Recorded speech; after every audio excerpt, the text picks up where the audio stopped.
This is a little bit of a surprise for me. I was not planning to speak, so bear with me. Covering here for Suzanne, who also used to work at a marine park, although she was in the position of a sound technician out at Laurel Park A. And if you've seen the movie Blackfish, then you probably saw her interview.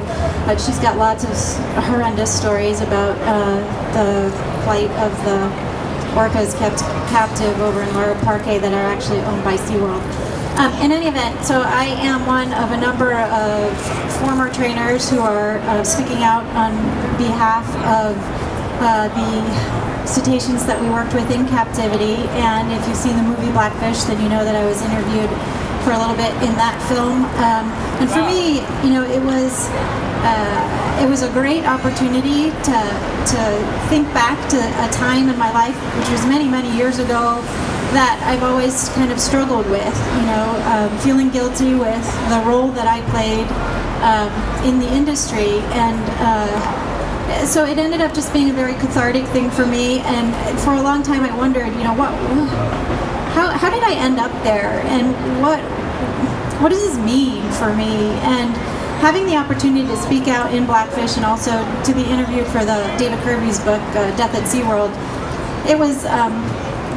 it sort of made me think, like, well, maybe that's why that happened. You know, things happen for a reason. Maybe I had this experience so many years ago, and this is why. Because now I can speak to the actual conditions. I mean, these are things that I witnessed. Everything that you've heard here today about the horrors of captivity, I've seen them. I've worked with orcas, and I've worked with dolphins and beluga whales, and I can tell you that no matter how small or large those beings are, they suffer tremendously in tanks. And so I am so grateful for this event and the work that Rachel's done to put this together worldwide, and that you guys are all out here on a beautiful sunny Saturday in Seattle speaks volumes to your commitment to getting these animals free from the slavery they endure. So I just really, really appreciate you being here. I'll be here for a little while. If you have specific questions for me, I'd be happy to answer them for you.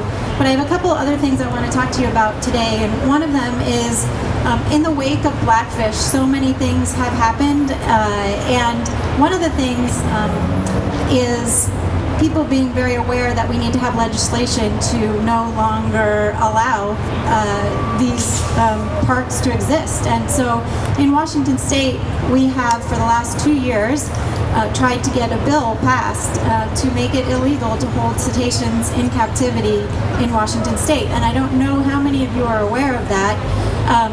Anna, who is back at the table for Wild Orca, has been really, really championing this for the last couple of years. I mean, she's put her heart and her soul into it, and we come closer and closer every time, and I'm hoping next year is going to be the year. So I would love it when the legislative sessions come around next year and you start to pay attention to what's happening in Washington State, if you will be mindful of hopefully the reintroduction of this bill and come out in support of that bill. We're asking not only for us to never be able to hold orcas in captivity here, but never to have any cetaceans in captivity here for the purpose of entertainment or display. So that was one thing I wanted to mention to you. And then the other thing I want to talk to you about is there is an event that happens every year, or it has happened for the last few years on San Juan Island that started very small about 6 years ago, and this will be the 5th time we have this event, and it is, we call it the Superpod. So we have Superpod 5 happening this year, the week of July 18th out on San Juan Island, and every year when we meet out there, the event has grown bigger and bigger every year, but we have sort of a theme. Last year's theme was about the connection between the health of our salmon and the health of the southern resident killer whales. So we had lots of great information that was presented last year on that topic, as well as a variety of other topics. This year, our theme is the future. And so what we're doing is highlighting young activists, programs for young activists, young activists that have done projects and are out there already working on behalf of animals in captivity. We have a fantastic lineup of speakers. I can name just a couple of them because I can't remember all of them off the top of my head, but we will be screening a film called Voiceless that was put together by a young activist who started, I think, in her teens. She's now probably 20, 21. She's done tremendous work on the cause.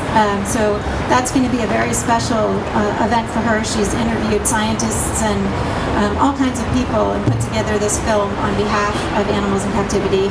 So lots of speakers, scientists, journalists. There's usually several different sessions throughout the week that are focused on our theme, but then also some other speakers as well. Naomi Rose is going to be there this year, and she'll be speaking.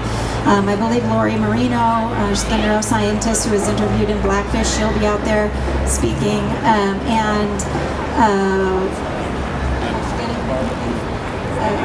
Is there any? We may be screening Racing Extinction. So there's a variety of films that might be shown, variety of speakers. I'd love for it if you are able to get out there for a day or for the whole week, make a vacation out of it, learn some things, get out on the water and see some whales or see them from Limekiln Park. It's just a fabulous gathering of like-minded individuals working to help the southern residents and animals everywhere, including animals in captivity. And that again is the week of July 18th. It's a Monday through Friday event. And if you'd like to check out the website for that, it's orcasuperpod.com. There's also a Facebook page that's been put together. And so keep your eyes out for the actual presentation lineup. I think you'll find it really impressive. So I'll stop babbling now. Thank you guys so much for being here. I really appreciate it.